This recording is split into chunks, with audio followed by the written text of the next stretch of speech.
नमस्कार दोस्तों, मैं हूँ मंडे हॉरर। आज हम ऐसी डरावनी कहानियों की दुनिया में ले चलेंगे जहाँ रहस्य और खौफ का हर पल आपको सहरन महसूस कराएगा। तो अगर आप तैयार हैं तो दिल थाम लीजिए, क्योंकि जो भी आप सुनने जा रहे हैं वह आपकी रातों की नींद उड़ा सकता है। आप किसी विशेष कहानियाँ और डरावनी घटना के बारे में सुनना चाहेंगे।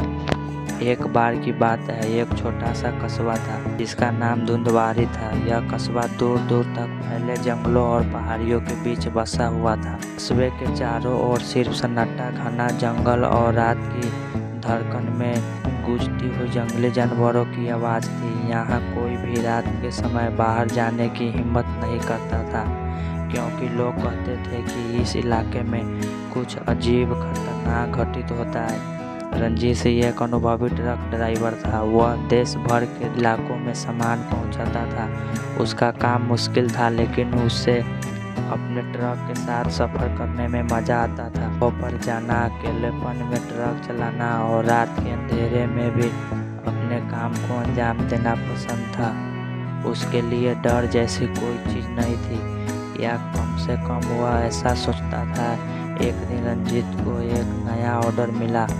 उसे धुंधवारी कस्बे से होकर एक बड़ी डिलीवरी करनी थी। लोगों ने उससे इस इलाके के बारे में चेतावनी दी, लेकिन रंजीत ने इसे सिर्फ अंधविश्वास समझकर नज़रअंदाज कर दिया। मैंने जीवन में बहुत से खतरनाक रास्ते देखे हैं, उसने सोचा, ये भी एक ऐसा ही होगा। उसने अपना ट्रक स्टार्ट किया और धुंधवारी की ओर रवाना हो गया। सफ़र शुरू में आसान था, लेकिन जैसे जैसे वह जंगल के भीतर बढ़ता गया, रास्ता और भी खतरनाक होता गया। सड़कों पर धुंध फैलगी और आसपास सिर्फ जंगल की गहरी छाया थी। जीत को लगने लगा कि यह सफ़र उसके बाकी सफ़रों से थोड़ी अलग है। रात के करीब 11 बजे वह एक सुनसान इलाके से गुजर रहा था।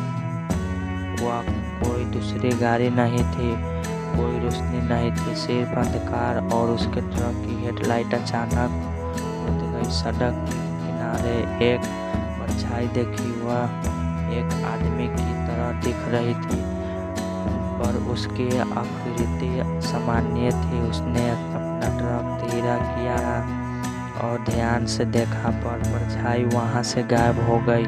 रंजीत को लगा कि शायद वह उसकी थकान का असर है। उसने ट्रक की स्पीड बढ़ाई और सोचा कि उसे जल्द से जल्द इस जंगल से बाहर निकलना चाहिए, लेकिन उसकी गाड़ी के चारों ओर धुंध और भी घनी हो गई थी।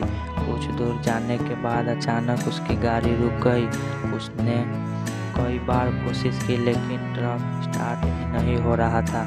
रंजीत बाहर निकला और ट्रक के इंजन के चेक करने लगा।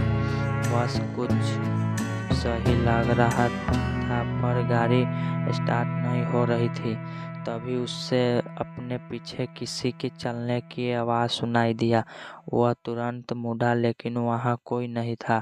चारों ओर घना अंधकार था और धुंध के कारण कुछ भी साफ नहीं दिख रहा था। जीत का दिल जोर जोर से धड़कने लगा। उसे लगा कि उसके आसपास कुछ तो है, लेकिन वह उससे देख नहीं पा रहा था। उसने जल्दी से ट्रक में वापस जाने का सोचा, लेकिन तभी उसे अपनी गाड़ी के पास किसी के कदमों की आवाज़ सुनाई दी। उसने ट्रक के पास जाकर देखा तो वहाँ एक बूढ़ा आदमी खड़ा था। उसका सफ़ेद और आंखें सुनी थी। वह बहुत ही डरावना लग रहा था। तुम यहाँ क्या कर रहे हो? रंजीत ने डरते हुए पूछा। बूढ़ा आदमी बिना कुछ बोले उसकी तरफ देखता रहा। उसकी आंखें में एक अजीब सी चमक थी, जैसे कि वह कुछ कहना चाहता हो पर बोल नहीं पा रहा हो। रंजीत ने फिर से सवाल किया, लेकिन बूढ़ा आदमी धीरे धीरे पीछे की तरफ जाने लगा और धुंध में गायब हो गया।